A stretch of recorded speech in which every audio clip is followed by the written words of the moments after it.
कार्यक्रम के प्रसारण पुण्यार्जक हैं श्री आरपी जैन, श्रीमती ममता जैन, श्री प्रशांत जैन, श्रीमती दिव्या जैन, पुत्र भरत जैन, श्रीमती सौम्या एवं पारस जैन।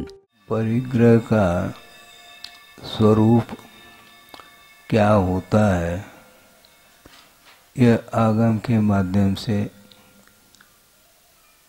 हमें ज्ञात हो जाता है। वस्तुतः परिग्रह कितने प्रकार का है यह अपन बाद में समझ लें, किंतु परिग्रह का जो स्वरूप है उसको समझने की आवश्यकता है। परिग्रह का अर्थ आत्मगत ऐसा परिणाम होता है जो कि पर वस्तु के प्रति जो आसक्ति का भाव है उसका नाम परिग्रह का। आसक्ति कहो, तृष्णा कहो, आशा कहो, यह सब एक ही अर्थ को लिए हुए शब्द हैं और आसक्ति को ही मूर्छा बोलते हैं। एक तो मूर्छा लौकिक क्षेत्र में किसी को मूर्छा आ जाती है, अनकॉन्शियस हो जाता है, वह अलग वस्तु। वह किसी रोग के कारण चक्कर आदि आ जाते हैं तो उस समय वह मूर्छित हो जाता है, वह प्रसंग नहीं। किंतु पर वस्तु के प्रति जो ग्रहण करने का एक ऐसा एक विशिष्ट परिणाम है, एक सामान्य रूप से वस्तु को ग्रहण करना अलग होता है, किंतु आसक्ति के साथ ग्रहण करने का नाम मूर्छा है। क्योंकि जब श्रमण लोग भी ध्यान से निवृत्त होते हैं तो प्रवृत्ति करते हैं, तो प्रवृत्ति करते समय पर वस्तुओं का भी ग्रहण करना होता है। जैसे शास्त्र को ग्रहण करते हैं, जिसको ज्ञानोपकरण बोलते हैं आप लोग, शास्त्र का ग्रहण करना रखना, उपकरणों का ग्रहण करना रखना, ये समिति पूर्वक उस श्रवण के द्वारा यह प्रवृत्ति की जाती है। उसमें भी ग्रहण का भाव है, किंतु वह साधन के रूप में ग्रहण करना अलग वस्तु, किंतु विषय की दृष्टि से ग्रहण करने का जो भाव है उसका नाम परिग्रह का है। बहुत परिणामों में अंतर है, ये दृष्टि का अंतर है। ग्रहण आप भी कर रहे हैं और हम भी कर रहे हैं, और ज्ञान के माध्यम से ही वस्तु ग्रहित होती है। ज्ञान नहीं है तो ग्रहण करने का भाव नहीं आता। जैसे एक प्रकार से आप सड़क पर चल रहे हैं, एक कागज का टुकड़ा पड़ा हुआ है, आप ग्रहण करते हैं क्या? क्यों? ये कागज है, किंतु हरा हरा नोट, हाँ वो भी कागज है, हाँ वह भी कागज है, दोनों में कोई अंतर नहीं। एक कागज का टुकड़ा है, कोई इसकी उपयोगिता नहीं है। वह उड़ता उड़ता आया है, वह सड़क पर गिर गया है। उस कागज से आपको कोई प्रयोजन नहीं, देखना तक आपको अनदेखा करके चले जाते हैं। किंतु गौर से जो आप देखते हैं वह निश्चित रूप से वह विषय की दृष्टि से ही देखने में आता है। 1000 रुपये का, 100 रुपये का नोट यदि मान लो चौफात पर देखने में आ जाए, फिर कमर झुके बिना नहीं रहता। तो इसको बोलते हैं ग्रहण। जो होता है वह ज्ञान के द्वारा वस्तु ग्रहित हो रही है, किंतु यदि वह विषय नहीं है तो आगे बढ़ जाता है, और यदि वह अपनी काम की चीज है तो वह दूसरा उठा न ले, उसके पहले जल्दी जल्दी उठाने का भाव आता है। इसी को बोलते मूर्छा। मूर्छा परिग्रह एक सूत्र आता है, इस सूत्र को पढ़ लेते हैं और एक आध लाइन जो उसकी व्याख्या है उसको भी पढ़ करके हम आगे बढ़ते हैं किंतु जब वो वस्तु दिखाई देती है उस समय भी ये हमारे उपयोगी नहीं ऐसा कर करके जो आगे बढ़ता है वह निष्परिग्रही माना जाता है, वह श्रमण हुआ करता है। हाँ, सारी वस्तु दिखाई दे रही है किंतु मेरे लिए कोई उपयोगी नहीं है। देखने में आ रही है, छूने में भी आ रही है, सब कुछ होते हुए भी ग्रहण का भाव जब तक नहीं होता तब तक वह वस्तु परिग्रह के रूप में नहीं आ सकती। देखने में मात्र से वह परिग्रह हो गया ऐसा नहीं है। उसके प्रति जब तक ग्रहण का भाव ना हो, जब तक स्वामित्व का भाव ना हो, जब तक उसको भोगने का भाव जागृत न हो, तब तक वह वस्तु के रूप में ही वह स्थित है। एक पदार्थ है जो कि ज्ञान का विषय बन रहा है, किंतु ज्ञान का विषय बनना अलग वस्तु, किंतु उसको ग्रहण करने का जो भाव है वह परिग्रह माना है। किंतु ग्रहण करते हुए भी यदि वह उस वस्तु को साधन के रूप में ग्रहण करते हैं तो वह परिग्रह नहीं माना जाता। हाँ, साधन है, वह परिग्रह नहीं। स्वामित्व है तो परिग्रह।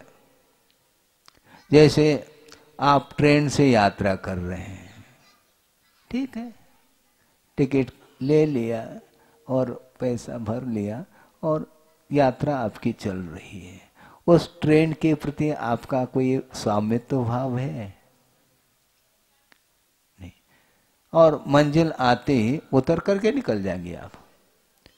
किंतु आपकी यदि मान लो निजी कार है और वहां पहुंच गए तो अन्यत्र कहीं भी ऑफिस वगैरह में आप जाते हैं तो उसको लॉक करके चले जाते हैं। क्यों? ये कार मेरी है। और ट्रेन को लॉक करते हैं आप? नहीं, क्योंकि मेरी है ही नहीं वो। हाँ, उसमें क्या नुकसान हो रहा है, क्या फायदा हो रहा है, उसका कोई भी फिक्र आपको नहीं है, क्योंकि उसके साथ आपका कोई भी स्वामित्व नहीं। इसके बाद भी वह मुझे मिल जाए ये भाव अलग वस्तु। एक दृष्टांत के तौर पर हम जा रहे हैं, तो वो उसके प्रति स्वामित्व नहीं होने के कारण बिल्कुल सहजता के साथ नीचे उतर करके चला जाता, मुड़ करके वो देखता नहीं। किंतु अपनी यदि कार है तो उसकी रक्षा की बात करता है, क्योंकि अपनी है इसलिए दूसरे की कार को आप लॉक नहीं करते। हाँ, क्योंकि वह मेरी नहीं है। तो इस प्रकार जो स्वामित्व भाव मेरा तेरापन जब तक लगा हुआ है पर वस्तु के प्रति, तब तक उसके प्रति लगाव रहता है। इस लगाव का नाम ही मूर्छा आसक्ति है। और उसकी वैरायटी अलग है फिर। हाँ, और उसकी तृष्णा और बढ़ती जाती है तो उसमें भी वह कंपेयर करता हुआ और अच्छी अच्छी क्वालिटी को ग्रहण करने का भाव रखता है। अरे ये तो सेकंड हैंड है, इसको छोड़ो, इसमें कोई, हाँ, ये तो बिल्कुल वर्कशॉप में रखने योग्य है, बिल्कुल नया नया। और उसको लेकर के उसका भाव आता है कि इसको मुझे ग्रहण करना है, इसको खरीदना है। लेकिन खरीदने के लिए जेब गर्म होना चाहिए। वो जेब गर्म अर्थ समझ में आता है कि नहीं? इतना तो शौक है महाराज। जेब गर्म का अर्थ पैसा होना चाहिए। और उस जिस क्वालिटी का, जिस वैरायटी का आप कार खरीदना चाहते हैं तो उस कंपनी का तो उसके जो रेट है उसके अनुरूप अपने को पैसा देना पड़ेगा। तो उसके लिए वह चालू हो जाता है। आज खरीद नहीं पा रहे हैं, कोई वादा नहीं, 2 साल बाद सही कमा करके उस कंपनी का कार तो हमें खरीदना ही है, ये एक टारगेट बना लेता है। वह उस वस्तु के कारण ही इस प्रकार का आकर्षण उसके अंदर जागृत हुआ है। कोई ये किन प्रकार से उसकी पूर्ति करता है। नहीं भी करता है तो लोन ले करके वह खरीद लेता है, ताकि कहीं दूसरा खरीद न ले जाए, खत्म न हो जाए, तो इसलिए पहले से ही खरीद लेता है, लोन ले लेता है बैंक से और खरीद करके फिर उसका चुकता कर देता है बाद में। ये होता है क्या? नहीं, ये होता है इसलिए कहा जा रहा है। नहीं होता है तो उपदेश देने की आवश्यकता ही नहीं है। ये सब हो रहा है, न हो इसलिए यह आपके सामने निवेदन किया, मेरे लिए, आपके लिए नहीं, कि महाराज 10 मिनट के लिए, तो 10 मिनट के लिए 15 मिनट ले लो, 10 का मैं बोलो। अब 10 मिनट कहा था, लगभग 20 मिनट होने को। होता ऐसा ही है, और थोड़ी सी भूमिका बनी नहीं और समय निकल गया। इसको बोलते हैं धर्म ध्यान। 10 मिनट जो आपके निकले हैं, 15 मिनट वो धर्म ध्यान के साथ निकले हैं, नहीं है वो 10 मिनट भी वह आर ध्यान के साथ ही निकलते। इसलिए जिनवान की उपासना करने से, जिनवान की आराधना करने से हमें पर वस्तु का और स्व वस्तु का क्या स्वरूप है वह ज्ञात होता है। और ज्ञात होने के उपरांत यदि हम अमल करते हैं तो निश्चित रूप से विकास होता है। कहने का तात्पर्य ये है, मात्र जानने मात्र से विकास नहीं होता, किंतु ज्ञान हुए बिना भी विकास नहीं होता। किंतु ज्ञान होने के उपरांत उस हे वस्तु के प्रति आसक्ति का अभाव करने के लिए जो प्रयास करता है वह निश्चित रूप से उसका मुख धर्म की ओर है, ऐसा मानना चाहिए। बहुत कठिन होता है। 10 मिनट में आपने सुन लिया, लेकिन इसको अमल करने के लिए जिंदगी खपानी पड़ती है, उसके बाद में वह अमल नहीं हो पाता। फॉलो करने के लिए बहुत श्रम करना पड़ता है। श्रम क्यों? ज्ञान के लिए तो श्रम हुआ नहीं। 10 मिनट में जो हमने बात करी वो आपको समझ में तो बात आ रही है, तो समझने में कठिनाई नहीं है, क्योंकि आपके पास बुद्धि है, योग्यता है, मन है, विचार करने की क्षमता है, इसलिए आपको ज्ञान हो गया। किंतु उसको जीवन में उतारने के लिए कठिनाई क्यों जाती है? क्योंकि त्याग करना बहुत कठिन होता है। ग्रहण करने के लिए तो संसारी प्राणी अनंत काल से ग्रहण करता ही आया है, उसका कोई अंत नहीं है। किंतु छोड़ने के लिए कह दिया जाए तो उसको पौष के महीने में भी पसीना आता है। हाँ, जेठ के महीने में नहीं, वो तो आता ही रहता है।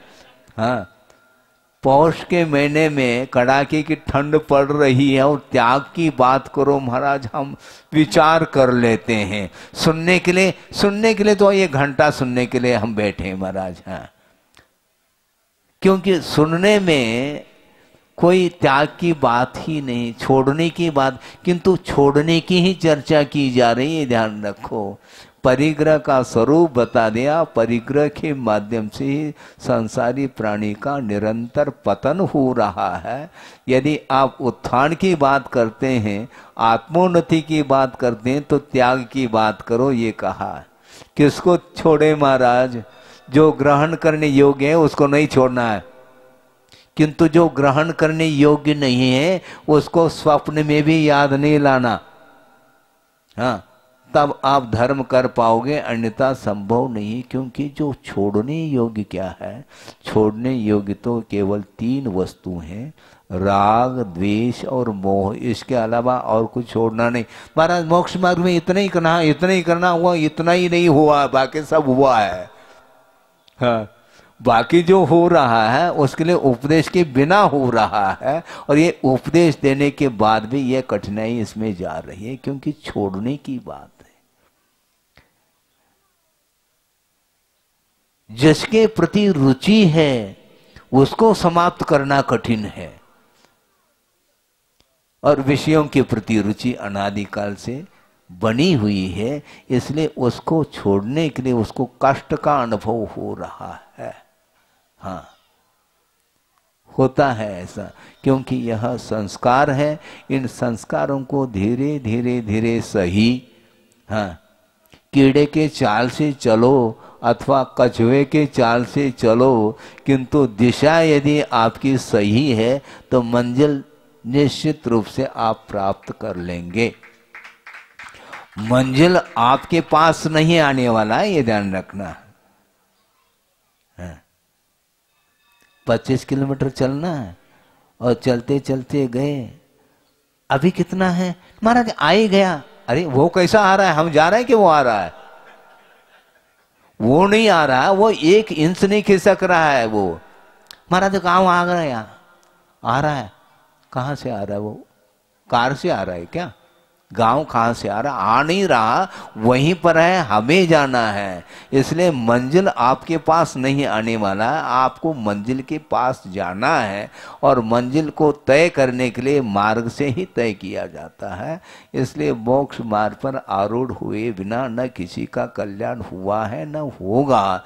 इसलिए पर वस्तु के प्रति आसक्ति के कारण ही जो मोक्ष मार्ग की जो यात्रा है वह रुकी हुई है। आसक्ति छोड़ो, निश्चित रूप से कदम आपके मोक्ष मार्ग की ओर बढ़ेंगे। इसमें ज्यादा महाराज धर्म के प्रति तो आसक्ति होनी चाहिए। हाँ देखो, अब सुनना है इसलिए वह घुमा रहा है? मतलब जिसको ग्रहण करना है तो उसके लिए तो इसी प्रकार जो है ना वह बोल देता है, किंतु आचार्य कहते हैं ऐसा नहीं, उतना ही पर्याप्त है। बहुत एक सूत्र भी पर्याप्त है। अभी सूत्र की चर्चा चल रही थी ऊपर, एक सूत्र में अनंत अर्थ गर्भित होता है, उसी में से सारा सारा अर्थ खुलता चला जाता है। एक अगरबत्ती जानते हैं आप? हाँ, जलाते हैं, उस सुगंधित होता है। अगरबत्ती इतनी सी है और उसमें से जो धूम्र निकल रहा है वो पूरे वातावरण को सुगंधित कर रहा है। उसी प्रकार एक सूत्र पर्याप्त है। हाँ, वह सुगंधी फैलेगी, 3 लोक में फैल सकती है, फैलती है, लेकिन सूंघने वाला कौन है? हाँ, हम नाक बंद कर रहे हैं क्योंकि हमारे लिए इष्ट नहीं है। संसारी प्राणी को धर्म इष्ट नहीं रहा, अभी तक अधर्म ही इष्ट रहा है। पाप ही अच्छा लगता है, पुण्य करना कोई पसंद नहीं करता, किंतु फल जरूर चाहता है वो। हाँ, पुण्य करना तो कम चाहता है और फल ज्यादा चाहता है, ये इसकी वृत्ति है। क्योंकि पुण्य करने में त्याग करना पड़ता है, और त्याग कौन करें, लेकिन थोड़ा सा त्याग कर लें और ज्यादा मिल जाए हमें। सुनते हैं, गुरुदेव ने सुनाया था कि चक्रवर्ती किमिच्छुक दान देता है, पुत्र रत्न की प्राप्ति हो गई, वह दान दे रहा है, और सामने एक व्यक्ति आया है, उसकी आशा देखो, बड़ा सारा परात लेकर के आया है, ज्यादा चाहता है वो, क्योंकि फ्री में मिल रहा है, बिना श्रम के, बिना पुरुषार्थ के मिल रहा है, इसलिए भीड़ लगी है। चक्रवर्ती किमिच्छुक दान दे रहे हैं, अपने को लूट लेना चाहिए। आचार्य कहते हैं इस प्रकार मत लूटो, पुरुषार्थ करो। 3-4 प्रकार के पुरुषार्थ बताए हैं, इसलिए अर्थ पुरुषार्थ करो, नीति न्याय के अनुरूप पुरुषार्थ करके वित्त का अर्जन करो, और उसी में से धार्मिक क्षेत्र में उसका सदुपयोग करेंगे तो और साथ से पुण्य का अर्जन होगा, जिसके माध्यम से आप आगे जा करके आपकी आत्मोन्नति के लिए कारण हो सकता है। इसलिए पुण्यार्जन करने की कला आपके अंदर आनी चाहिए, और पुण्यार्जन करने की कला जिनवाणी पढ़ने से और उसके अनुरूप चलने से ही वह कला आने वाली है। और बहुत सारे 72 कलाएं, उन कलाओं से हमें कोई प्रयोजन नहीं, क्योंकि वो लौकिक क्षेत्र में वह कलाएं काम में आती हैं, किंतु मोक्ष मार्ग में जो कला है वह पुण्यार्जन, साथ से पुण्यार्जन, पुण्यान बंदी पुण्य को अर्जित करने की जो कला है वह धार्मिक क्षेत्र में अथवा धर्म के आराधना करने से ही वह पुण्य अर्जित हो सकता है। इसलिए साथ से पुण्य का आप लोग अर्जन करें और अत्यल्प काल में आपकी भी आत्मा की उन्नति हो सके। इस पवित्र भावना के साथ अहिंसा परमो धर्म की जय। बोधि समाधि परिणाम शुद्धि स्वात्मोपलब्धि शिव शोक सिद्धि चिंतामणिम चिंतित वस्तुदाने त्वां मंद मानस्य ममास्तु दे। परम पूजाचार्य गुरुवर श्री विद्यासागर जी मुनि महाराज की जय।